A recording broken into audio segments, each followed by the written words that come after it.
Hey, if you caught this part of the video, you caught the live unedited edition Home Gadget Geeks Thursday night, the 17th of March.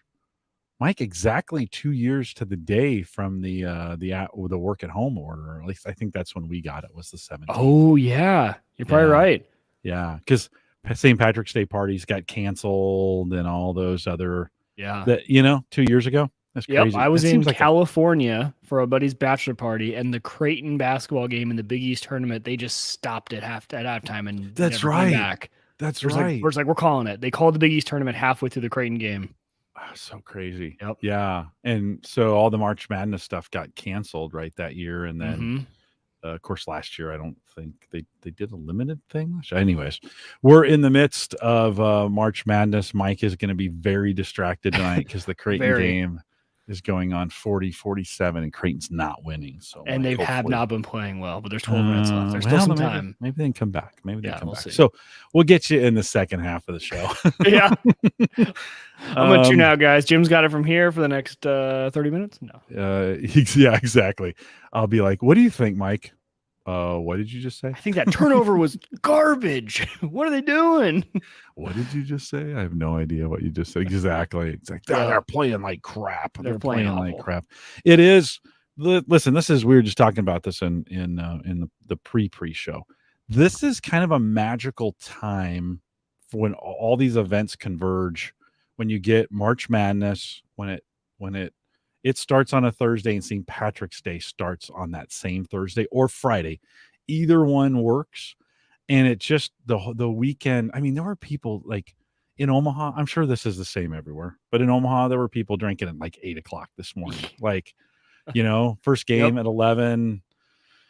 It is not going to be a very productive weekend. In college, we used to go to the college bar for breakfast, and they would have green beer and Lucky Charms.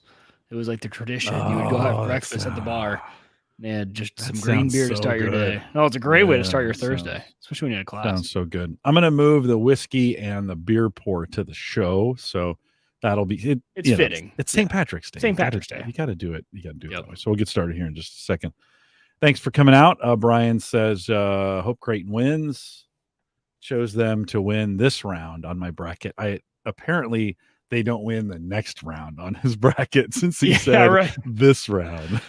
Well, what? This year, I'm always realistic in my bracket picks, but this year, and which means I don't pick Creighton to go very far. But this year, I was like, you know what? I never win these things anyway. So I have Creighton in my Final Four, which is a big stretch. Oh yeah, they might even lose tonight. They did well in their championship. Yeah, in the Big East tournament, they did great. They destroyed Providence, and then they played Villanova really close, almost beat them. So yeah, they're coming out hot, but they're young. They're really young. Yeah, well, their jitters are getting to them a little bit. Yeah, hopefully they're just down by 6, so they would play KU in the second round. So yeah, that's a good call. Good call, Brian. Yeah, he has KU to win the whole thing. So.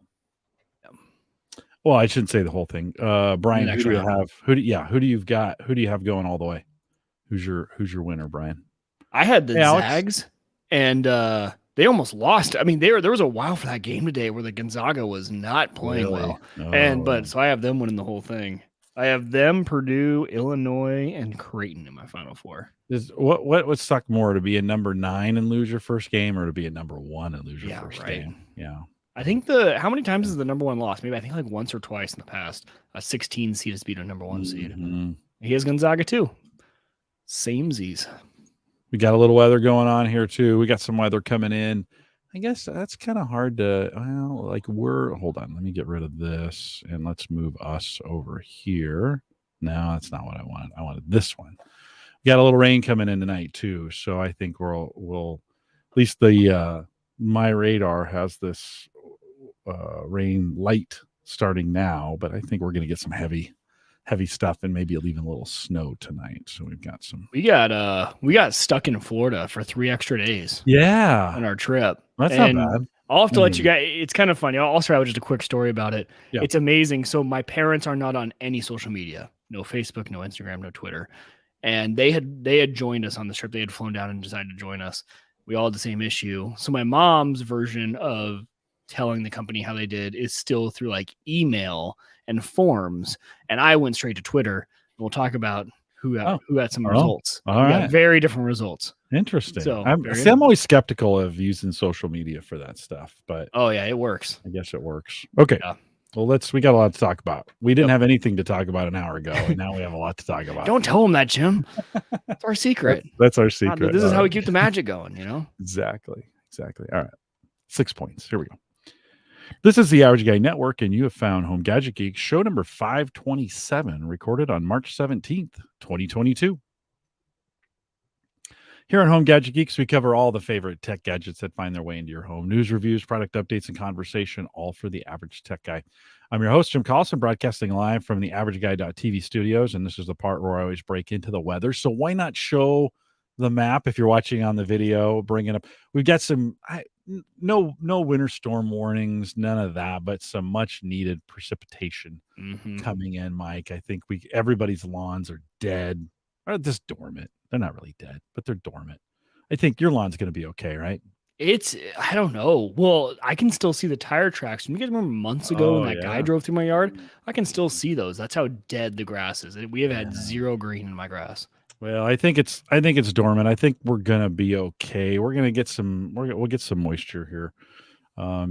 Towards we're in spring. Although I think winter's gonna have one more relapse. We're in second spring. I'm worried about that. Winter's got one more relapse, and then we'll get into the real spring coming up. And of course, a couple reminders. One, there'll be a few show notes. Not very many for the show, but a few.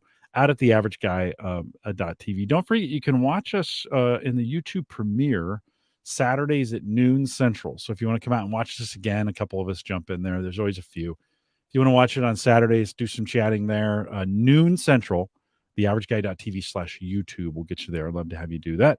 Cyber Frontier 67 recorded yesterday. I'm getting Christian once a month now. So if you haven't resubscribed to Cyber Frontiers, go ahead and do that. You'll see the album art's orange. If you've never subscribed to it before, you should. It's just a great conversation. Me, Christian, we had Ashton Webster, who was a intern of mine, worked with Christian back in the day when they were both at Gallup.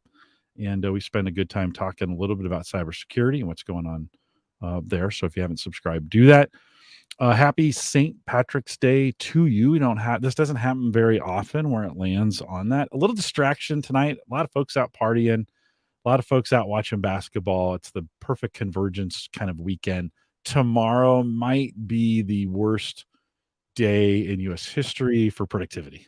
Yes. Right? If you thought today was bad, just wait till tomorrow. Yeah. I got a couple calls scheduled for the morning, and then I think I'm done. We decided, because it's St. Patrick's Day, I'm celebrating with I've got a little Jameson here, so I poured myself a little Jameson. I don't know, Mike, are you an Irish whiskey fan at all? I'm just, I'll enjoy it if I'm with someone who has it, but I'm like, if I go to a bar for St. Patty's Day, I'm not going to order it. No, I'm going to go the Guinness route instead. Oh, well, good, because I got some Guinness too. Ask and you shall receive. I should have gone to Jim's house tonight for the podcast. Let's do this. Ooh, it's starting to foam, so let's get it in I love the hard pour on a Guinness because you can just turn that over, bring it in. And I think everybody knows this trick, but it never gets old, right? You pour this Guinness, you're always worried like, oh, it's going to go. Oh, no, it's not. It's going to be just fine. Right. So then you can see doesn't that, the look of that just doesn't that look great? Is that nitro just doing that? So we'll let that. I fell down yesterday when I was walking, and my right shoulder. That was tough to hold that up. And you can't hold that beer, Got a little. I'm hoping it's just a little bruise or something, and I don't have any. I didn't do anything to but I put my arm down as I went down. Fortunately, my hips are okay. That's always, you don't want that to. You don't want any hip problems, but.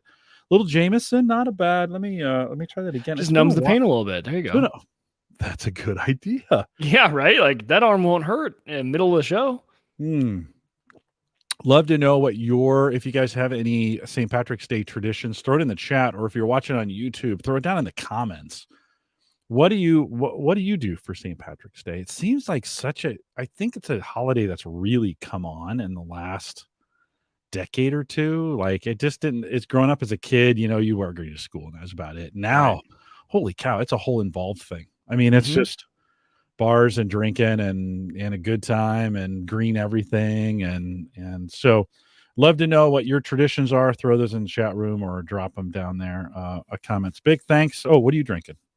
What Irish do you have? So when you were going to let me get away with not saying what I'm drinking on St. Patty's Day, I'm doing the mountains are blue tonight. We're doing a little Coors Light. Well, that's okay. The problem is I didn't save them because they were so delicious. I'll have to go up and get the name. It starts with an L. It's from Minnesota. It's a chocolate peanut butter porter.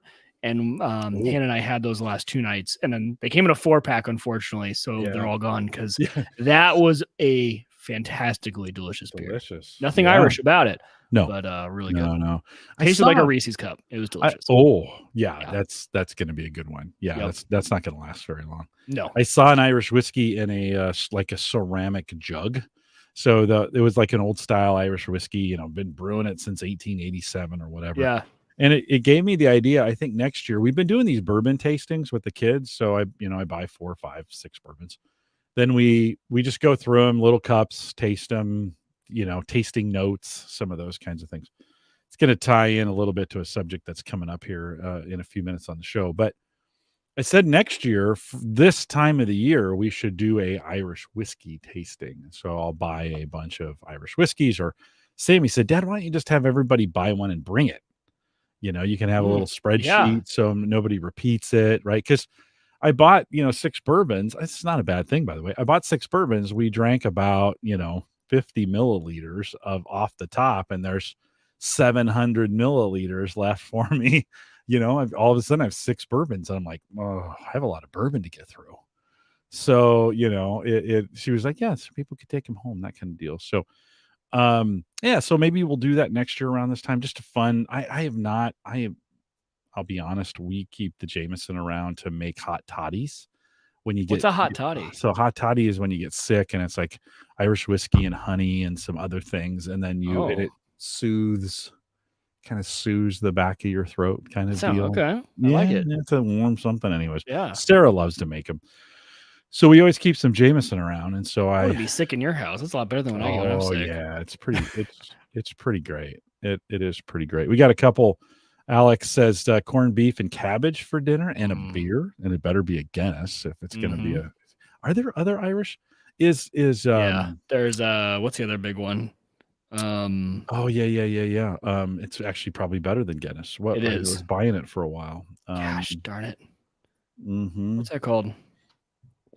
I can't find them, which is why I don't buy them. They're actually a really Harp. good. Say that again. Harp lager. Harp lager. But there's another beer that's like Murphy's stout. Murphy's is what it is. Murphy's is another good one. It's one I don't see around very often. Brian says, for me, depends on the timing of my school spring break. If I'm not on spring break with St. Patty's Day, I try to escape and to spend time with friends at local restaurants, pubs, and watch basketball. That's pretty great. He also says Killian's is another one. Yep. So Alex gets that as well. Murphy's is the one I try to get when I'm out, because I can't find it in the grocery stores. I can find it in bars. I don't know why. It's just Killian's? Murphy's. Oh, Murphy's. If I'm gonna do a dark, if I'm smoking a cigar, a Guinness is good, or an Irish beer is good. With it. Love me some Guinness.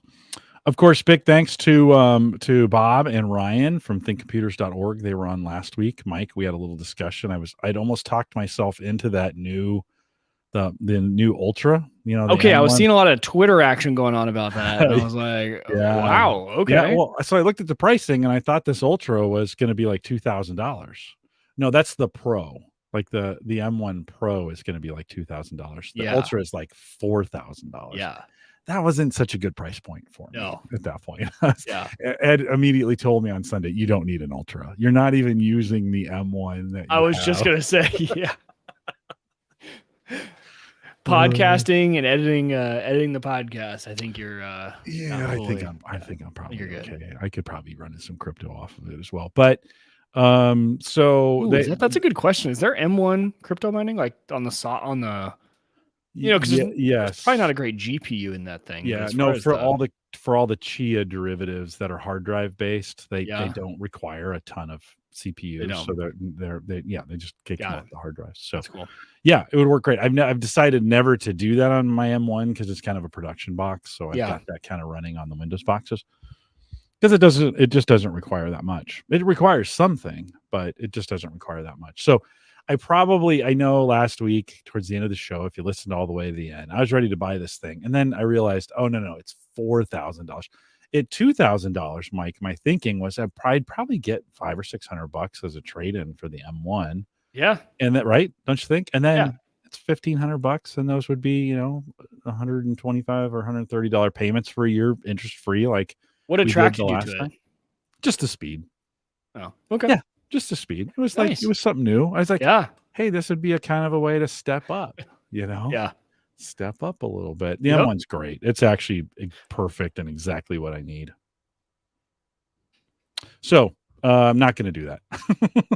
I feel like, and you kind of found the sweet spot, kind of like I found the sweet spot on the Ryzen side with the Ryzen 9. I had the Ryzen 5, Ryzen 9 5900X is like, I think it's just perfect. You can go up a little bit from there, but like the performance is just flying fast. Yeah. I've never noticed my CPU holding me back.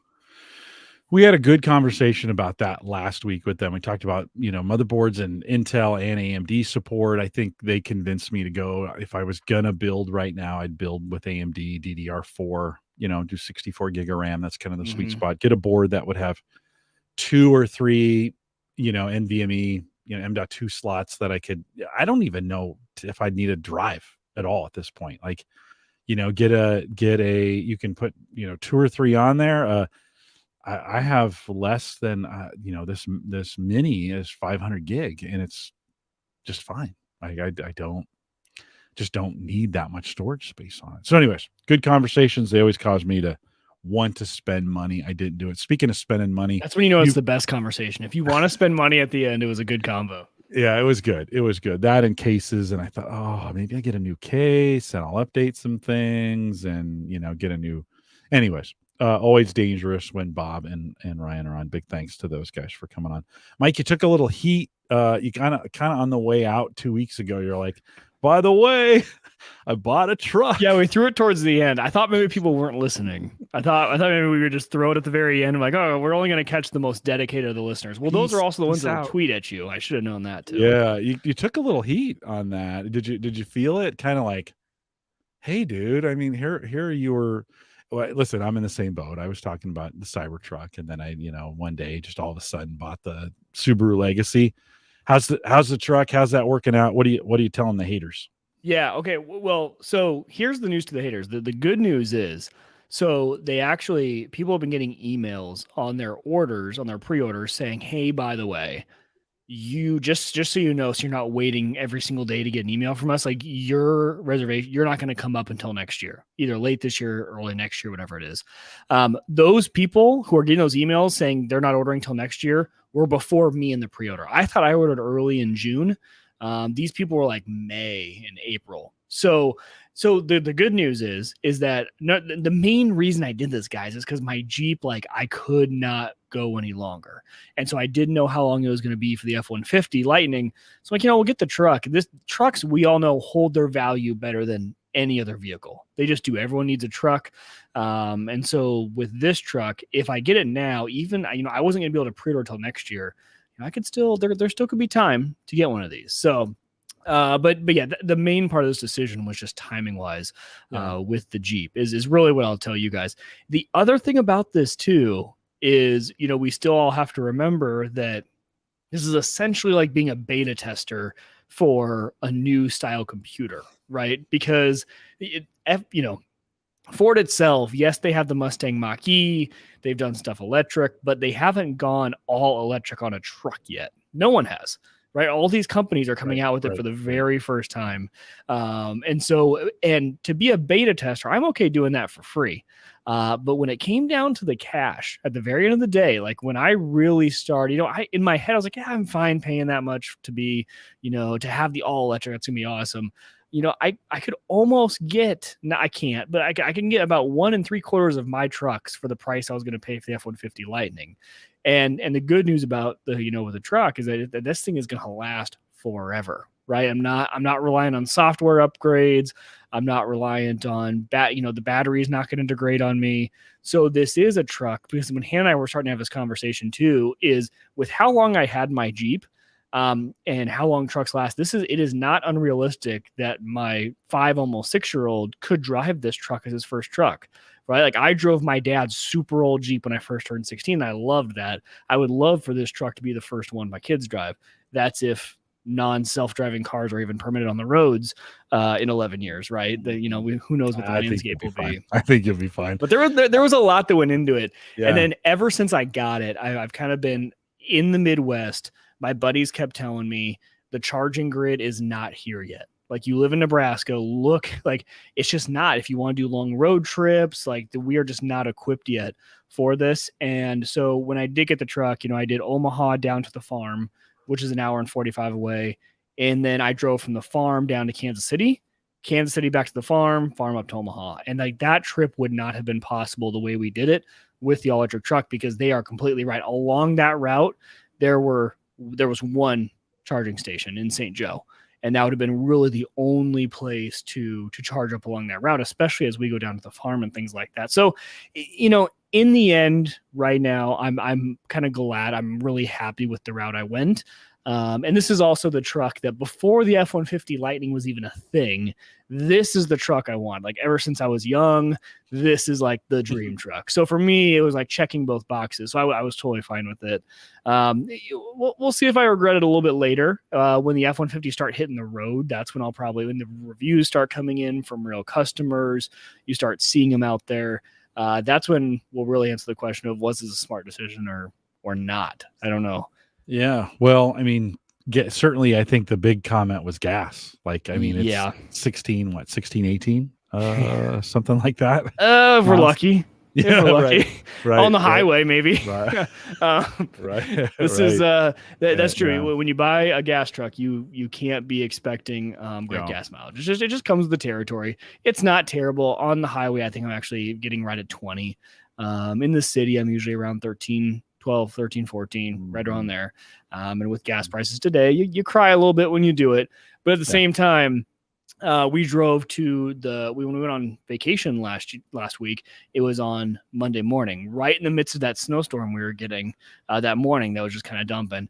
And it just plows through everything. Like, this is the best part about having the big truck, is like it just rolls through big, beefy off-road tires. It's ready to go.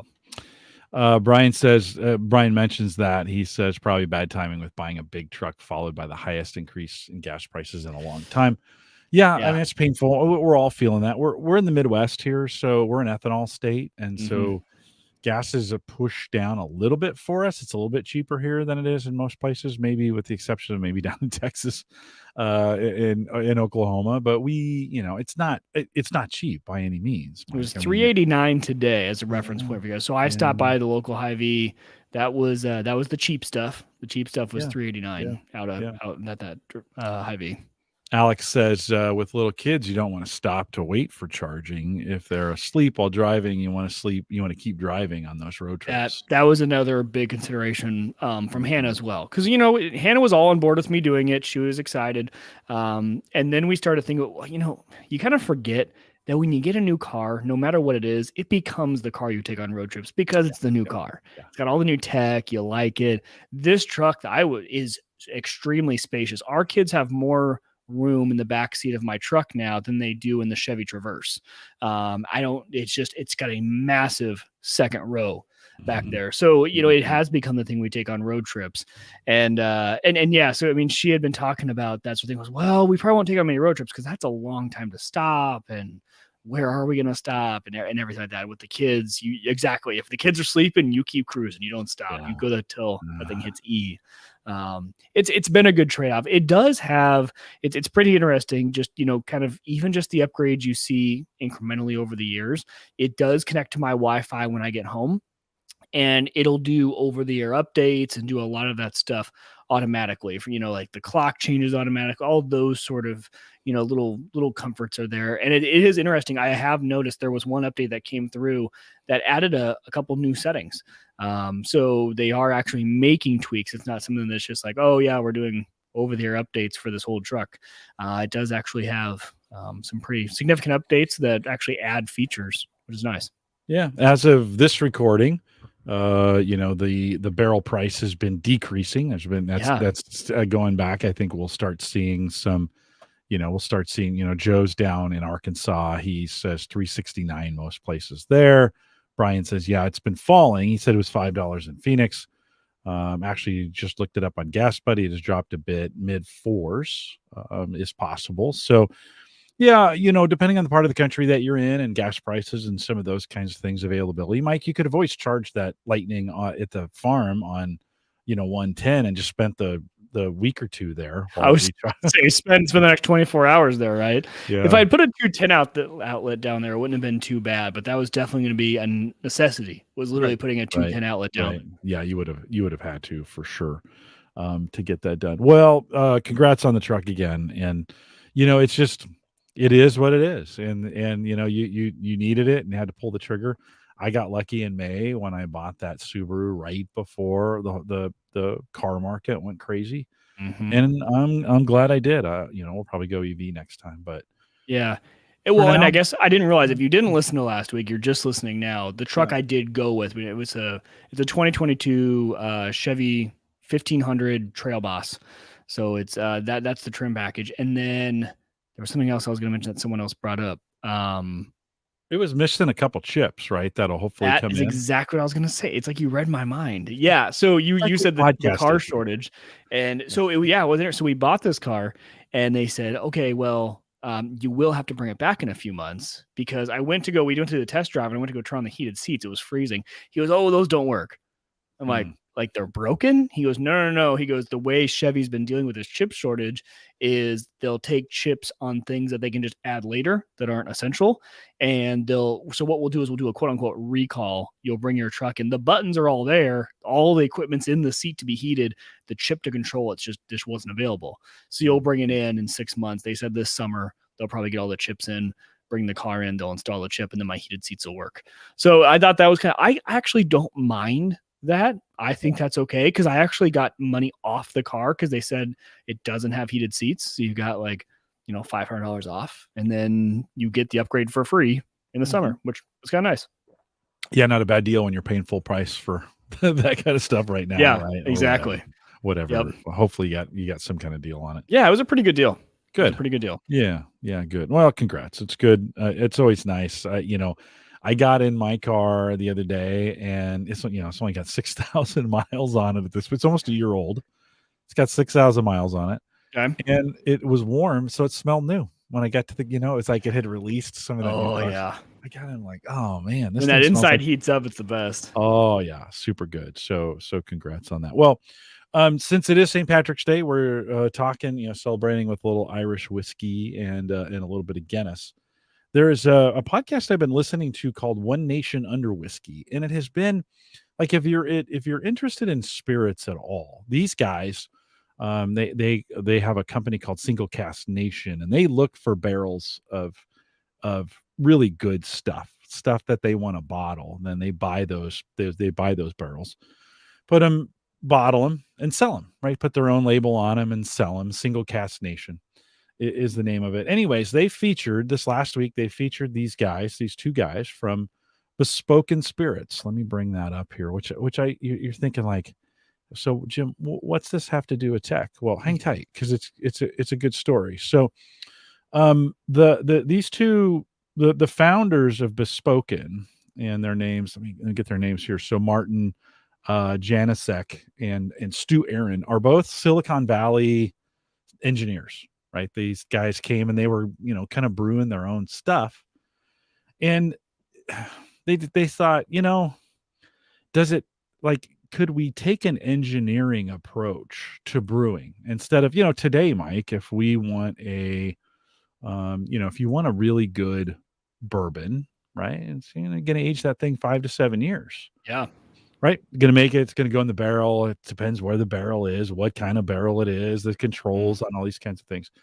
They began to do some analysis with their, basically chemistry to say, can we speed this thing up? Like, could we do the same thing with analytics and data? When you're doing a 7-year, say you're doing a 7 or 8 year whiskey, you get to 7 or 8 years, and if it's not any good, like, that's a long turnaround time to be like, what did we do wrong? Yeah. And that kind of thing, as opposed to these guys using, so again, Bespoken Spirits, if you want to look it up, at bespokenspirits.com. They use heat, pressure, and temperature, and then of course a lot of chemistry. And they say on their website, they say, in an industry steeped in tradition, they've been able to elevate the spirit in a way that no one else has, thanks to years of experience. By the way, they say in sustainable tech, right? Because they take this liquid, they put a little bit of wood in there to get the wood flavor, and then they pressurize it and heat it and do some things with it. They don't have to do, they don't put their stuff in casks, right? They don't have to they don't have to find the barrels. They don't have to, they don't have imagine to how much that saves them, just an overall cost, storing that for 7 years, the process of it, the supplies. Probably saves them a lot in the process of making it, in terms of they lose expenses. Stuff to evaporation, storage, right? Yeah, they can take a in that kind of what they're known for now is they'll take a whiskey that's a couple weeks old, so it's gone through the mash process, right? And then they'll treat it with their proprietary, I'm sure it's very secret, process to chemically change this to make it taste like a 6 or 7 year old bourbon. And I haven't tasted them yet. They have whiskeys and bourbons. Let me bring up their, as we think about their, let me go to their store here really quick. So they've got straight bourbons, a rye whiskey, a light whiskey, their original bourbon. They're also making rums this way, which is kind of interesting. I think if I were going to try something, I would want to try probably their bourbon and their rum right out of the gate, just to kind of see how those compare. And they have a special batch. Pricing wise, how do they price out? They're a $50 or $60 bottle. Okay. So, today, if you're going to get a pretty decent bourbon, or rum, you're in the 30 to 40 category. Got it. The really good ones, 50 to 60. I mean, there's really, really, really good ones that you can pay 100. I mean, if you go to Single Cask Nation, they're 150 generally, 100 to 150, right? A bottle. But I just thought it was interesting. So they collect some 200 data points on every brew that they make, and they can track that. Every single bottle's tracked.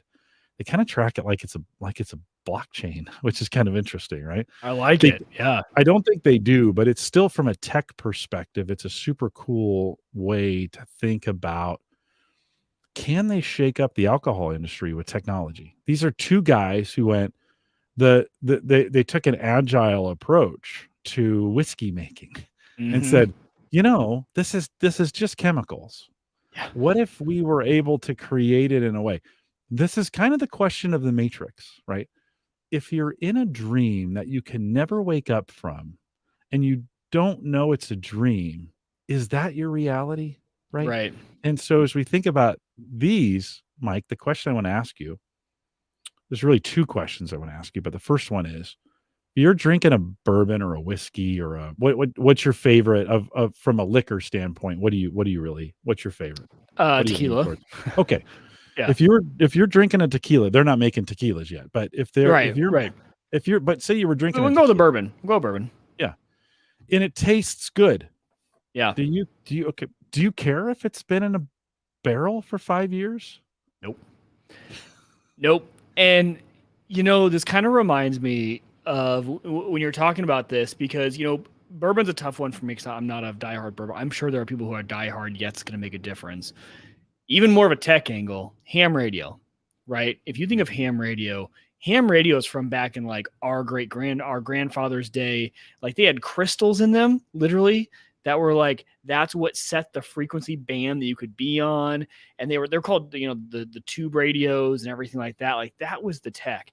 And there are guys who are diehard, like that is the ham radio I'm into. And all this new age, you guys with your tech, like all these, ham radios with the screens, and it's digital and all of that. That's not real ham radio. So there's always, I think, going to be that crowd that loves the deep history of it. But I think for the masses, it is very much, hey, I'm having a better experience, or in this case, a better taste, right? And if that company can do it in a fraction of the time, I am literally drinking this for the taste. There's nothing else that's going to affect me, like the way they made it. Now, if they were doing something unethical to make it, people would probably not like it, right? But no, it's just like it's a change in technology that does it faster. It doesn't matter to me. It's a new way. I've always kind of wondered, like, does it have to sit in the barrel? You can go to Patriarch Distillers. They're the ones that do Soldier Valley for us here in the Omaha area, and they make vodkas and bourbons and whiskeys and rye. And you can, for $1,000 or a little bit over, you can get your own barrel. They'll make a barrel for you. Oh, really? You can. Oh, that's cool. You write on the barrel and you help them make it. You go through the mash process and all those other things that they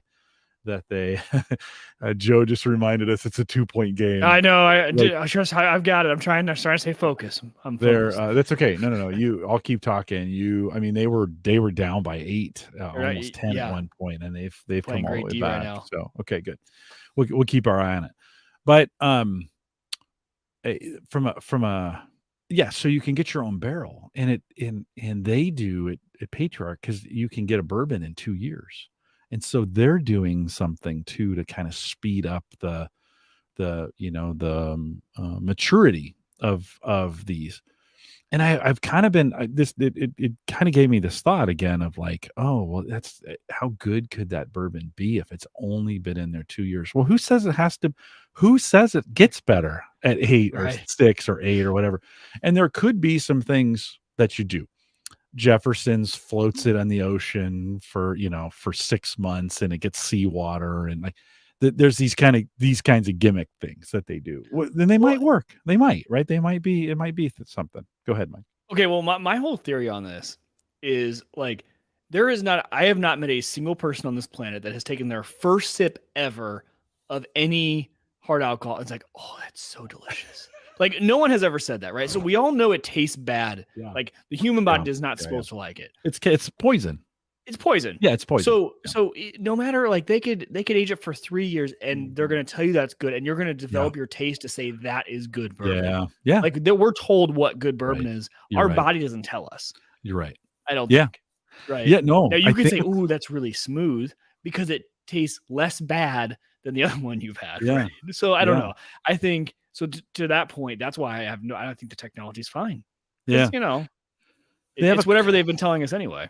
They have a cool process where they test, like they'll test an alcohol on it coming in, a bourbon, and they can tell you how old it is. You don't have to like say it's been sitting in a barrel for 5 years. All they need is a sample. They can run it through their processes and say this is 5 years old. Really? They're chemically they're able to. Again, they've got all these data points, right? Yeah, so right. Chemically, they're able to age that and say, this is. And they're not adding anything, are they? Like when they do this, the fast way, are like adding chemicals or flavors or anything? For sure on the flavor side, right? So you could say, hey, like at the beginning of the pandemic, there was all this extra beer that these craft brewers had made, and they couldn't get them delivered. We didn't know how we were going to do this. They can re-brew that beer and turn it into whiskey. I can make whiskey out of it. Out of the beer? Yeah, you can continue to ferment that. And so then there's things like they could take the bourbon and add, say you wanted a more smoky flavor. Yeah. Or I want more vanillas in there. They're not adding. And I don't know how they're doing. I don't know. I don't know how they're doing this, right? By the way, I think it's an interesting idea that they can through the maturation process, they can get it to chemically to a way that it's predictable on the way it's going to taste, the way it's going to feel, right? Yeah, right. So if I'm in the same boat as you, it's one, this is a huge chemistry nerd. Like this is chemistry nerdery. Like, like that was just kind of cool. They got all these data points, they're doing some stuff. If we don't care, if it tastes good to us, I'm probably in the same. I'm not a traditionalist. I mean, I'd be like, I just want it to taste good. So, Mike, the second question I have for you, and this is a little bit of a different one, but it's kind of the same. If it tasted that, if you had a really good bourbon and it tasted like bourbon, but it didn't have any alcohol, would it be different? So, alcohol free. What do you mean? Would it be different? I mean, it's for different. If it tastes the same, but it doesn't contain any alcohol, you're not poisoning yourself with this. You're not you know what I'm saying? It's they've tried this with beer. It's never really worked, but let's just say for a second, if it tastes the same, but it's alcohol free, would you still drink it? Well, I mean, this goes back to my point before. I don't think there are so many other good flavors. Yeah. You know what I mean? Like if I'm not trying to just take a little bit of the edge off, right? Like orange juice is a lot better than beer. Milk is a lot better than beer. Like I'm a big milk guy, right? So no, I'm not going to drink it. I mean, that's just, I mean, for me, it has a point. It has a, for me at least, I like a lot of other things. You know, if I want a lot of calories, I'm going to go drink a Dr. Pepper. That's a lot more delicious than a beer. You know what I mean? I don't know. That's my stance on it. So yeah, it does matter, I think. Yeah. But there are some people who maybe just really love the taste. Well, I think people have to be really honest to answer that question, right? You got to be really honest. Say, no, I do like the alcohol aspect of it. Yeah. Right? Well, there's a social element to it, right? Where, I mean, we use it to loosen up in a social setting, in a social gathering. Well, and let's just put it this way. If someone made a soda, if Dr. Pepper changed their flavor and it tasted like whiskey, it would be the worst selling thing ever. Like no one would buy a soda that tasted like a hard alcohol. Like it wouldn't happen, right? That's why people love seltzers, because you can get pretty tipsy off something that tastes pretty delicious. You know. Brian says, would Mike drink an alcoholic milk? For sure. You know, the Irish cream, like all that stuff. Oh man, it's delicious. That's true. Yes, I would. Buffalo Trace made that. They made a cream, a buffalo, a bourbon cream, which was super good. I'm also a whole milk guy, which a lot of people are like, oh, would you like to chew your milk? Like I'm a whole milk. I just like what I grew up on. I grew up on whole milk. And so yeah, like the cream alcohol, that's so good. Irish cream. Well, when I came to cigars, I came for the flavor, not the feel. Like, there's okay. So nicotine and when you get a buzz, you can get a buzz off a cigar, right? But I didn't start smoking cigars for that reason. I smoked them to be with people and maybe that's the same thing as opening a beer or pouring drinks when you're around people, that the tobacco lightens people up, and so you have easier, better. Well, it's the camaraderie of it. But I did come to it for flavor. I mean, initially I came to it for a flavor, not an effect, right? Right, makes sense. It certainly does. I wouldn't, for me with cigars, in some cases, I wish they didn't have that effect on me. I'd rather just smoke them for the flavor, right? For the ambiance, for that, and not, get up and go, oh, hey, right. Hey, right. That one's got a kick to it. That makes sense. Whatever. Yeah. So for me, for that question, there might be, we've gotten so into pairing wines in beers for certain foods. Yeah. In that case, I am pairing them for taste, right? I'm not pairing them for the alcohol. And wine, for some reason, to me, is a totally different ball game. I love the taste of red wine. Yeah. And so I might switch it up. But I didn't at first, right? It goes back to my same point. So I'm probably the same way about wine as you probably are about whiskeys and bourbons. You really, at this point, you appreciate the differences, the flavors, everything. That is me with red wine. I love wine. Now I still drink really cheap wine, but I really appreciate an expensive wine. Like I'm like, ooh, I can tell that's really good. But I'll usually stick to my, $15 to $20 bottle. That's kind of my go-to. That's a good, we got that wine fridge last Christmas, and then this Christmas I got a wine rack to put down here in the basement. Sarah just bought 2 cases of Gewürztraminer and Soaring Wings. They're red. Nice. Soaring Wings. Have you guys been out there? Mm-hmm. Oh, I love that place. That's super cool. Great. Yeah. So the wine rack is now full, which is pretty great. One of the kids came over the other day and they said, like, man, you've gotten kind of serious about wine. And we're like, well, it's cheaper by the case. We drink enough of it that it makes sense. But it has been, it has been one of those. Listen, in the industry, this has always been the magic of both wine and spirits.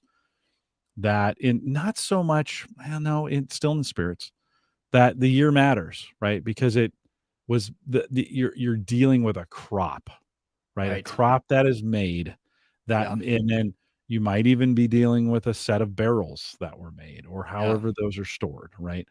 In like the environment of the weather where those were stored, even like like humidity and with the popularity of the bourbon market going crazy over the last couple years. Of course, now American bourbon, the cask can only be used once. The barrel can only be used once.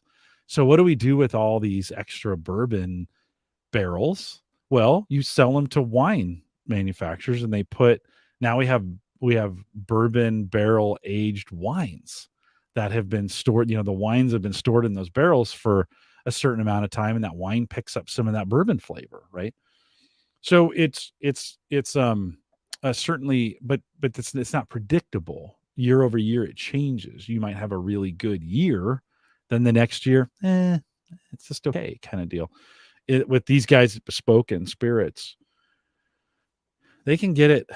At least is what they're saying. Now I'm dying. I need to order some of these. I've been looking around trying to find it. And now I want to know the comparison, like when you give it. Yeah. Right? Like, what would you compare that to? Would you compare it to a $30 bottle? Would you compare it to a $50? Can you even taste the difference? Or can maybe you might even say, wow, this is like, it's hard to compare, right? Like the flavor might be a little bit different. It'd be great to match it up, with it like a Jefferson's, and they have some smaller bottles too that are in that. Because how much is a bottle of Jefferson's? 30. Okay. You can get them for 30. So that's pretty good middle of the road. The Ocean and the other ones are, 60 to 90. So they get a little more expensive. And we're at 6 seconds. Oh, it's tied. And they just sent him to the line on a 1-1. So that's why I went, I was like, oh, that's not a foul. I didn't think it was a foul. I thought he just dribbled it off him. Right here. I don't know. All right. Well, it's so close. Yeah, that's probably a foul. Shoot. So all that being said, right? I think there's these Bespoken. Sorry if I said bespoke. I said that wrong. Bespoken Spirits. Something I'm going to be watching because it's kind of a cool tech. Like it's like spirits and tech, and as we've had Cody Wheat on here before. This would be something to. I'd love to ask him what he thinks. Oh, for sure. Yeah. He'd be a great person to ask about this. Have him to talk about it as well. Okay.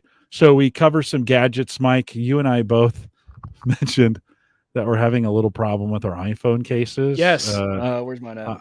I bought mine top corner October 2020. Yours is this is the Apple. This is the Apple Silicon. Which is like $50. Right. Yeah. Yeah. So they missed it. Oh, go. Sorry. 3 seconds. Just make the shot. It's going to go into overtime. That's a terrible shot. Overtime. All right. Oh, man. That was the best chance we were going to have to win that game. Anyway. Yeah, that was a good. Well, you never know. I can't believe he missed the front end of a 1-1. Yeah. Maybe they'll be shaken from this comeback because I did. That was a big comeback. Sorry, I distracted. All these listeners like, what are they watching? Yeah, Creighton. We're watching Creighton's in Omaha. Diego that's where Jim and I live. game. That's where I went to school, and it's March Madness tonight. So the question they didn't ask us when they could schedule the game. It was really rude. Actually, I know. It was really rude of them Why to not people reach out. schedule things on Thursday nights? I just don't. Idea. Do they not? They don't know. Don't they know? They could have given it the 11 o'clock game. I would have had time to take off work, right? Because half of Carson, where I work, is Creighton alum. We all probably would have went and watched it somewhere. Brian says Kentucky lost. They lost. I saw that to St. Pete. Yeah. Yikes. Yeah, this is what makes March Madness so good. If the football folks would figure this out, right, it would be unbelievable. Yeah. Right, a football playoff system. Just saying, it'd be unbelievable. Iowa lost today to Richardson. I know. Or to Richmond. Sorry, Richmond. And they were the Big 12 champions, or the Big 10 champions. Sorry, Big 10 champions. Okay, so a couple questions on a case, Mike. Yeah. I bought this in October of 2020, so I'm a year and a half into the 12. I'm going to skip the 13. I'll probably look at what maybe a 14 looks like when it comes around. So same. So what's that? Maybe another 6 to 8 months, probably, right? If we think about that. Do I buy another case? Let's just straight up. You buying another case for 6 months? I am, but okay. So do you remember the original reason we went with the Apple case? Yeah, because it had the MagSafe. Max. Yeah. Which how many times have you used that? Zero. Same. Zero. I even bought the wallet and I didn't use it because the wallet only held 3 cards. And I'm like, 3 is not enough cards. I don't care who you are. I don't think 3 is enough. You need your debit ATM card. You need your driver's license, and you probably need your credit card. And then there are a couple, like your health insurance cards. There's a lot of other cards I needed. It wasn't enough. Long story short. So yes, I am going to get one, because if you don't need MagSafe, there are some amazingly cheap, like $15 cases. Spec has always been an awesome brand of cases. And I mean, really anything on Amazon. But yeah, I think I am going to go with something, because I would have loved to go, like OtterBox, like super tough. But I thought I was going to use MagSafe more, and I have not used MagSafe once. I don't know anyone who does either. I would love to know. I bet they get rid of MagSafe. I bet that goes away. I don't know a single person who uses MagSafe. I'm not making it. If you do, I actually applaud it, because I wish I did. Like, I wish I had a use case to use MagSafe. I love the concept, but I don't know anyone who uses them. Yeah, so like that OtterBox right there. So with 6 months to go, and you're talking wallet. So let's put. Oh no! I don't need the wallet. Oh, you're not going to go wallet? I'm not going wallet. I don't know, because I don't, right? Because I stopped using it, so now I just have my treasure. But if you could get one that had a wallet that held more, would you do it? No, I had a wallet case. I've tried it twice, and I've always gone away from it. Okay. Yeah, I'm not a fan. So now I have a wallet with an AirTag in it, which is a good combo for me. So we can go back. And yeah, you can. So with that in mind, yeah, you can get. And would you just go completely the cheapest case at this point, not really even care, just get something to protect it, or are you going to try and get in that, maybe that $20 range, where at least it's something? I'm probably going that OtterBox for $27. Really? Top. Why? I've had such good luck with OtterBox cases, and they've gotten 6 months now. You're going to pay $30 for 6 months. And then it won't be. Well, now, not when you not have to shame me for it, but I mean, I wouldn't think anything of it until right just now. I mean, you're going to buy a truck, without buy a truck for You're going to pay for a gas truck when gas prices were going to war with Russia. Is that what you're saying? Is that what you're saying? If I am going to pull the trigger, I'm going to go with someone like that. Now, there are a bunch of the cheaper ones that would work fine, I guess. Mm-hmm. I always end up defaulting to things that have worked well for me in the past. Yeah. Spec, that's a name. Like Alex says. Hey, Brian says he uses MagSafe in chat. Oh. So Brian, do you use it in the car or at home to charge? Or are you attaching something like a wallet? I would love to know the answer to those. Like, when are you using MagSafe? Because I don't. I never do. I plug it in on my nightstand. I've just never used it. Yeah. I haven't been in the car.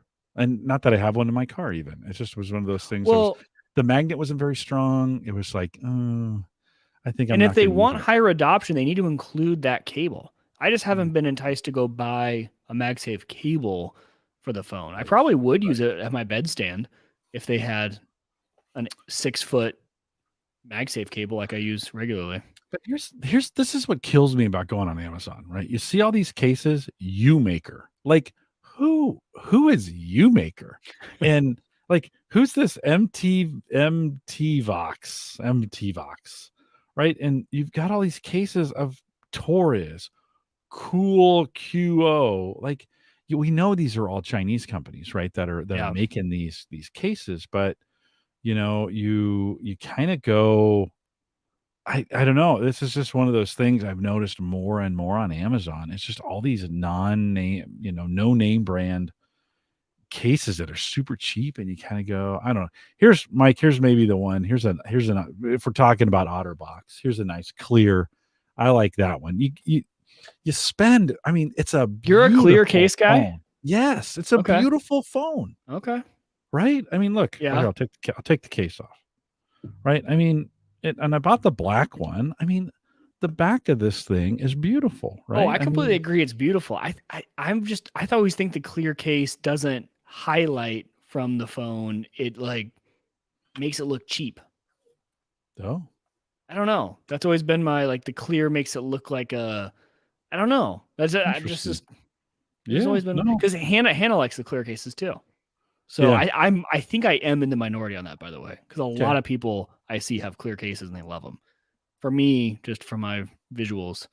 Brian says he charges with it. He has a wallet. Love using it when I leave the house and walk somewhere. And it's true. It doesn't hold that much. And it doesn't even hold to the phone very well. Like, that's what I was afraid of. You gave me your wallet and I tried it. All I did was slap it on the phone for I didn't put anything in it, and I carried it around. And I found it everywhere. Like I was like, it fell off. So, yep. It was always in my pocket. Like if I took the phone out, the wallet would slide off it. So, okay. But do you think the silicone just wraps, there's a hard case still on there. Like, why wouldn't I just leave? I mean, besides it looking like garbage, why wouldn't I just true. let all that peel off to its natural conclusion and buy another nice case when I get the new phone? And we probably should just leave it. Right? Yeah. It's a thought. Anyways, it was one of those, it was just one of those son of a, it's the last thing I wanted to do is buy another case because I know I'm going to replace this phone. I mean, I've already kind of committed to the every other year upgrade at this point, at least in my mind, I have. Same. I'm kind of in that upgrade cycle too. Sammy, I was telling Sammy about this. I just replaced hers with a 13. We got some sweet pricing when we traded in her 8 and an 8 or a 10 or 12. She must have the 10. Did she have Face ID did she have Face ID or did she have the button? So she was before the 10.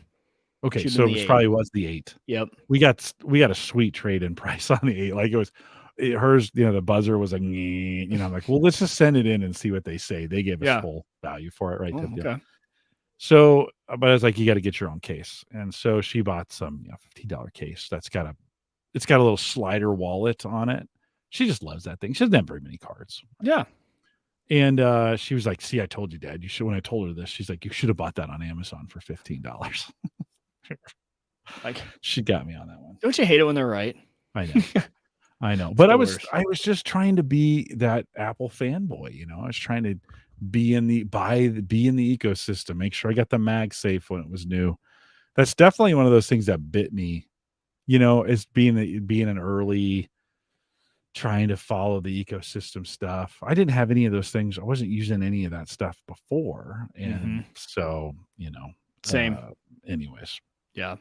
I really thought MagSafe would have taken over more than it has.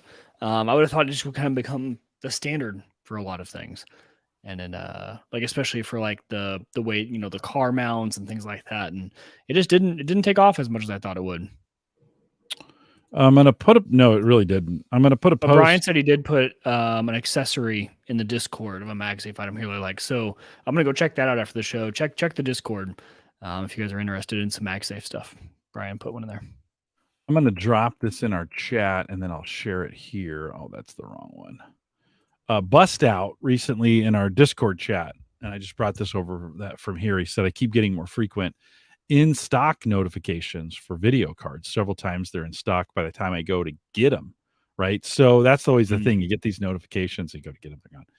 Scalper prices are even coming down. Here's hoping for a trend. And Mike, do you, you and I don't follow this that closely, but we gotta be seeing the end of this GPU madness, right? Don't you? I would really hope so. Yeah. I mean, we just got to be. I think much like CPUs, which haven't been as big of a deal, right? They're still expensive, but CPU has not been what the GPU pricing has been. That's good news, I think. Although I said this before, I've said this on the show before. Stop buying from scalpers, people. Like, if you're listening to the show and you're buying from a scalper, you are perpetuating the myth that that's the right thing to do, and it's not. Wait for because that all that does is encourages them to keep doing it. Yeah. Like, don't pay those crooks for that kind of. You don't. And I know we gotta have it, but you don't. You don't, and it's just it has created this false. I guarantee when you buy from the scalper, you're going to be disappointed in the end when you realize, like when you plug that thing in, you get it fired up. You're like, oh, it kind of looks pretty close to the same actually. Like, yeah, it might be 20 FPS better, but I don't notice that, and I just paid some extra guy, an extra $1,000 for it, whatever it might be. I just stick with what you got. Now I do understand, and I am considerate of the fact that people building their first time PCs, there is no way to get a GPU a lot of times like today. And some people just want to build, like if you're building your first time, you don't have something like today to get you through, paying one. But yeah, I agree with you, Jim. It's kind of just keeping the issue going, but hopefully these prices and hopefully just being in stock comes down. But, that's another, I mean, that kind of goes back to the whole truck conversation, Jim.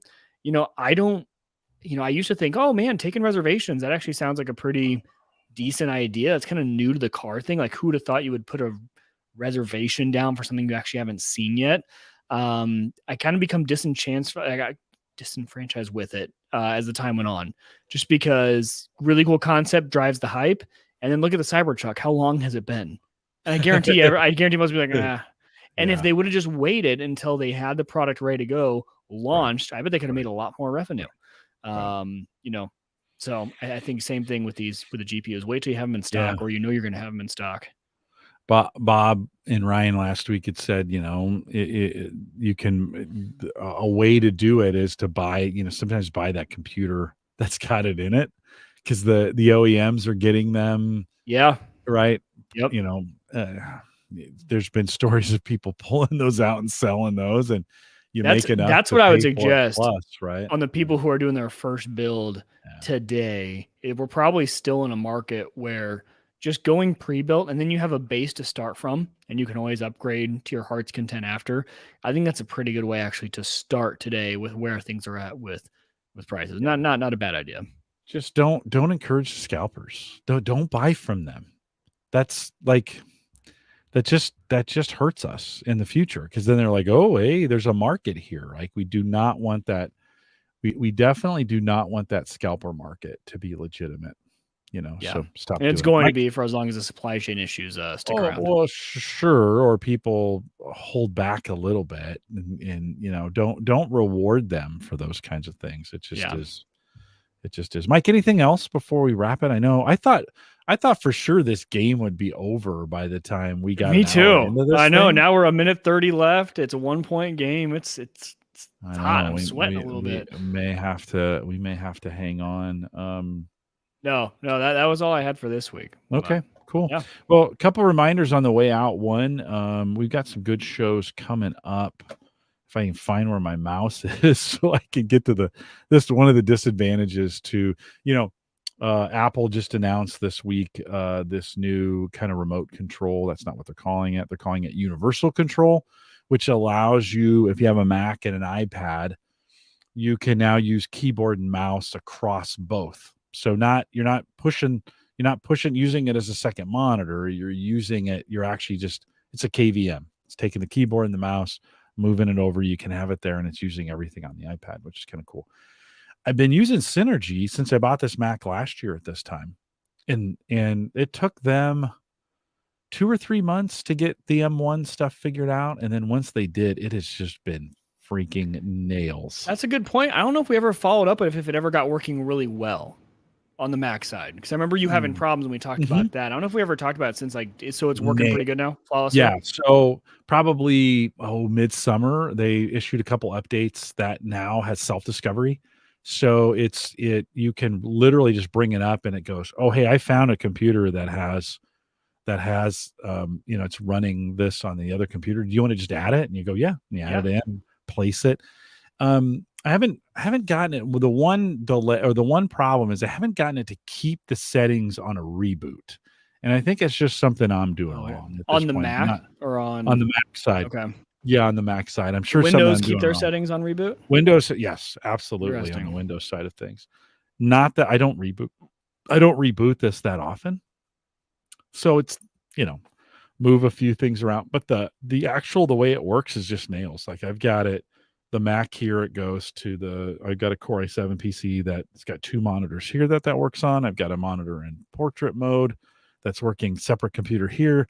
And I even send it all the way over to the Surface Pro 3 that's got all my remote control stuff on it, right? That I use that as a touch screen for all the home automation stuff with Home Assistant. So yeah, it's pretty great. So anyways, that's out, and that is out. Part of the newest update that's coming out, that's out and available. So for those folks who have both an iPad and a Mac, might be something interesting to look into. We've got some folks coming up here next week. Gavin Campbell joins us again. It's going to be an all networking show. So we're going to talk a little bit about what's going on in his networking space, and we're excited for that. Cody Sodine from, I should have written the name of the company down. He's the one that created that condensing device that takes 10 liters of water out of the air. You can every single day. Mike, you probably weren't here when I was talking about this, but I think we talked about it offline, off show. Yeah. So you're out. So Cody's coming on to talk about that. That'll be an interesting little. I'm kind of excited to have him on talk. We don't get many interviews like that, and so it'll be fun to have him. And then John Biggs is coming April 7th, and he's got some health monitoring stuff that he's been talking about. So got some shows coming up. We'd love to have you come out live every Thursday, 8 p.m. Central, 9 Eastern, out here at the averageguy.tv/live. We're not generally watching a basketball game, but the Blue Jays are now up 71-69. 4.3 seconds left. We got to hold on. Dude, I think did you see our center went out? Kolkbrenner, I think, blew out his knee. Our best player. We've had 2 big. Our star point guard, Big East player of the year, freshman of the year, he was out a few weeks ago. And then Kolkbrenner just went out during overtime. Oh. Yeah. So it'll be great if we win, but man, I mean, he's our bread and butter. So confirmed injury, confirmed. Nothing confirmed, but he was crying, and coach was holding him and talking to him like, you're gonna be, I know it's tough. You're gonna be okay. Yeah, I know. But we'll see how it goes. We are live. Let's see if I can stall us. We are live every Thursday, 8 p.m. Central, 9 Eastern, out here at the AverageGuy.tv live. We'll do for sure do a little pre-show and talk all about this game. So probably pre-show, post-show is what I meant. Sorry. We'll do a little post-show. Thanks for coming out, and with that, we'll say goodbye, everybody. Are they in an injury timeout? No, it was at the beginning of overtime. Oh. No, they've been reviewing this play just to make sure they got who hit it last, right, and if he was actually out of bounds. But so it's going to be San Diego State ball. They're going to inbound it, and then they've got to. I just hope they don't put up a 3 and don't foul. You watching it on TV? On YouTube TV. Oh, don't foul! We got it. They won. Oh, what a steal! Nice. Yep, that's a win right there. Wow, good. What a game. Nice. Wow. I thought we had early on in this game, that was, wow. That's some heart. Oh, it's pretty great, though, that we could listen. Good job doing the show during the whole. I'm sorry to steal that quarter away. No, that's fine. I feel bad. I feel like I was really distracted. I was trying to make sure I was doing. Oh, what a game. That was wild. Yeah. I mean, I guess it's not over. There's 0.2 seconds left. That's enough for us to throw it in. Some guy tip it and it goes in. But so they missed. They took a 3-pointer and missed? No, they inbounded it and the guy kind of fumbled it and we stole it. Oh. And then I think we got fouled. Yep. Oh. So they've got to shoot some free throws. Oh, because you don't have cable. No. So you can't watch this. Well, it's on. No, I can't. I'm watching the ESPN game channel. Oh, so I'm watching the virtual. Did you see like the NBA is going to debut? The NBA's put like 200 cameras or something around now in the arena all over the place, and then that allows in every arena, or is like a test? No. This is a test. Oh, okay. This is a test. Let me see if I can hold on. Let me see if I can find. There's 0.8 seconds left. He needs to hit this just so we can't lose on a Hail Mary 3. Oh, he missed. No, he made it. Okay, we're good. Oh, come on. Oh, they're gonna take a timeout because they got 0.8 left. Technically, they can still inbound it and heave it and tie it. So, while you're finding that, I'm gonna run to the restroom real quick. Yeah. Go ahead. Go ahead. Hang tight if you're listening post show wise. Let me see if I can find this. See if I can find this. Was super cool.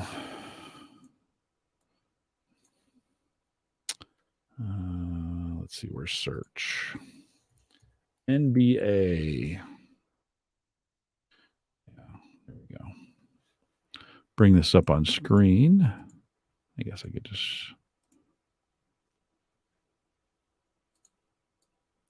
Guys, if you're listening live, thanks for coming out tonight. Thanks for keeping us honest, so to speak.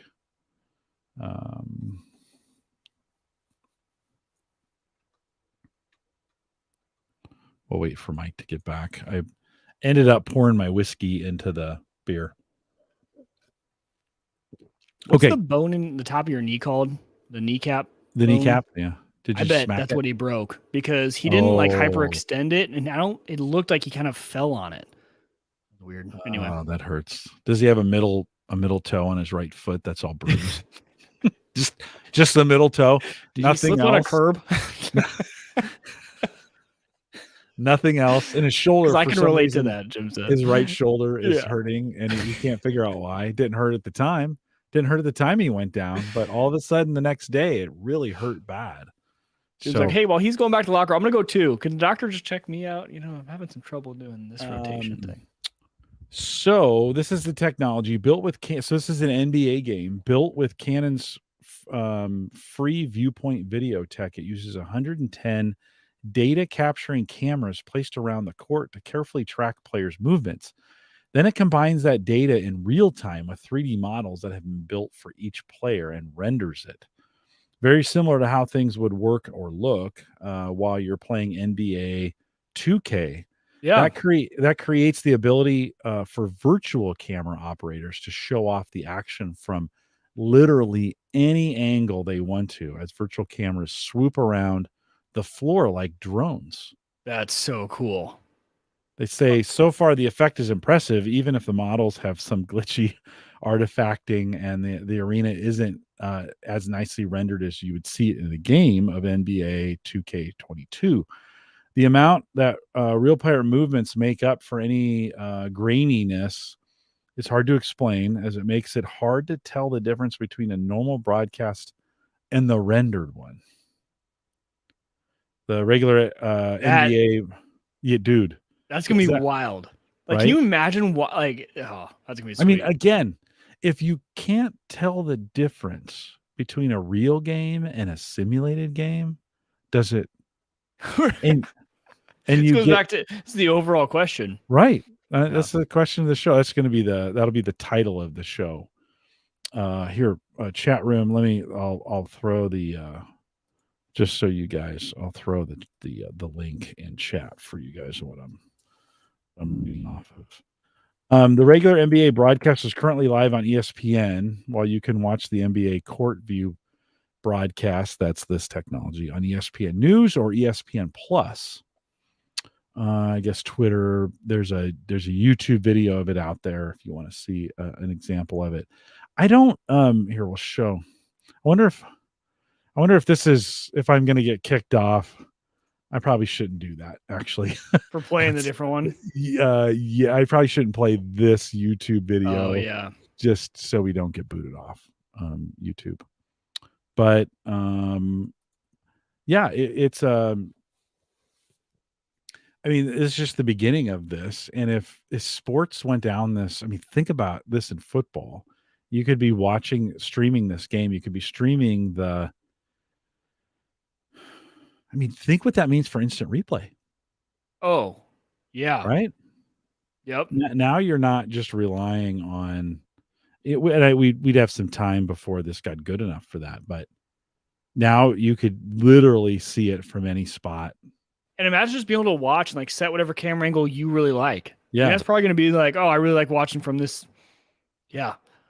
What's really going to be interesting is attendance in game. Like, I think for things like NFL, like the environment is a really big part of NFL, going to an NFL game. Right. But like NBA games, I don't think have that same, like, oh, the environment is different. Like being there is different, except for if you're talking about playoff games. But if you're talking about regular season games, like, hey, I can watch from any angle. I could go sit in the seat. I have season ticket. I can sit courtside. I can watch the game however I want to watch it. Yeah. I think that'll be the interesting, like where they go on attendance if that takes a dip. Well, but we've said this about every kind of technology, like, oh, the in-person. I mean, we said this when, about movies, and people are still going to movies all the time. You're paying 14. When streaming came out, they're like, nobody's going to go to a theater again. And you're like, well, that's not really true. Movies have not suffered. People kind of true. No, the movie industry's, well, okay. Pre-COVID, the movie industry was doing fine. Like they're still charging $15 a ticket, and people are still like I think way less though, like way less. Yeah, I don't know the numbers. Don't you think? No, we've just got a movie theater by my house, and I've just like ever since streaming. And you're right, it's probably COVID too.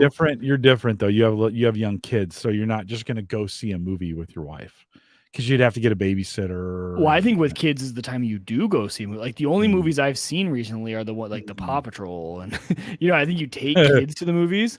If Hannah and I have a night out, we're not going to the movies. Yeah. And she loves Marvel drove tons of moviegoers because that was the way to get it.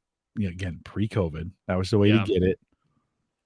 So I have to look at the numbers. I don't know for sure, but they're not. I would just way rather rent it at home than watch it in a theater. Yeah, no, and I mean, but I would too.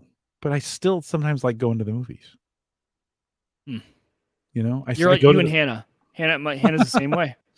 Hannah would much rather go to the theater. Yeah, and I'm like, oh no way. Like I can sit on my couch I know who's been on this couch. Like the snacks are way cheaper. The beer's way cheaper at my house. Listen, it's a $15 ticket, and then it's $18 for a soda and popcorn. Oh, like it's ridiculous. Yeah. As a family, it is a $75 event. Yeah, if not more, to go to the movies. Right? You're talking at least 40 for the tickets, 50 for the tickets. Then you're talking at least another 25 to 30 in snacks. Like it is a $75 outing for the four of us to go see Paw Patrol. It's just no, it's no, and I get you. And there's sometimes I go and I'm like, why did I do this? Like I am a robot going into the movie theater. Sure, charge me $18 for popcorn. And I'm like, what am I doing? And that's where I think that's kind of my point in the live sports is you go for a lot like the environment, whereas like you go to a movie, you're not interacting with the people. And it might, the sound, but you're going for the sound, the big screen. That's where you're the experience. Same reason you go to a live sport event. Like same reason I would love to go to a Creighton basketball game instead of watching it on TV still. It doesn't matter where I sit. I just love the environment of a Creighton basketball game. Chiefs football, Husker football, same thing. Right. Yeah. So it'll be interesting if it does change anything or if people still like that. No, I still like going to the game. I would much rather go to a college basketball game than a football game, especially at Memorial Stadium. I can't do their stadium seating. Really? No, I just can't. Okay. There's too many people. Okay. Nothing better for me than a Husker football game. No, I got you. It's just too close, though. If I could sit someplace where I had a seat of my own, true, no problems. Yeah, but it's so much. They're thinking about expanding the seats. Like they're thinking about making it a little bit different. Apparently. Oh, well, God. See, that'd be great. I have no problem. And at least they're going to sell booze now, right? Yeah, right. So you'll at least be able to be a little tipsy. Maybe you won't notice the sweaty guy rubbing up next to you. Sitting on some hard, Do you rent the seats when you go? No, we don't. I don't go to Husker you games. don't? Okay. I always, you know, those seats that they attach to the back of the bed because you're sitting on bleachers, right? But at least they have like the ones at the back. We always rent those. It's all because it gives you your space too. Like once I set that down, they can't. That's true. Yeah. That's true. That'd probably be the way to do it. Oh yeah. But CHI is such a great place to watch basketball. It is. That and you know the Creighton student body supports that pretty well. So that's a great and Pinnacle is a great place to go see Huskers go play basketball when they're doing well, you know, kind of deal. So I would much rather see a basketball game in person than a football game. I don't know why that is. Okay. But I'm probably the same way. Yeah. Yeah. Yeah. I would prefer, and you're closer, you know, you're just closer. Now, a great baseball stadium is Kauffman down in Kansas City. When you like that stadium is built so well, every seat, you feel like you're on top of the field, every seat. And even if you're way up, it feels like you're right there. Yeah. And that's what I like about CHI. I think you're right. Because CHI, you can be in nosebleeds and still not a bad seat in the house. All right. Guys, if you're listening live, thanks for coming out next week. What did I say? Is Gavin next week? What did I say is next week? Yeah, Gavin is here next week. And we'll talk some networking. Come back and join us. Thanks for giving up your St. Patty's Day evening to hang out with us and celebrate a Creighton Blue Jay win. That's pretty great, man. I mean, to move on to the second round, that's pretty great. Yeah, well, I think they have. If we hadn't lost Kalkbrenner, they played awful that game. Like that is the worst I've seen them play in about a month or two. So if they really turned it on, but now without Kalkbrenner, I'm really worried. Maybe they'll rally, man. Maybe it'll be KU. Well, KU plays next. Maybe they'll go down. Who knows? God, that'd be great. That'd be awesome. Mike, hang tight for 1 second. All right. We'll see you guys next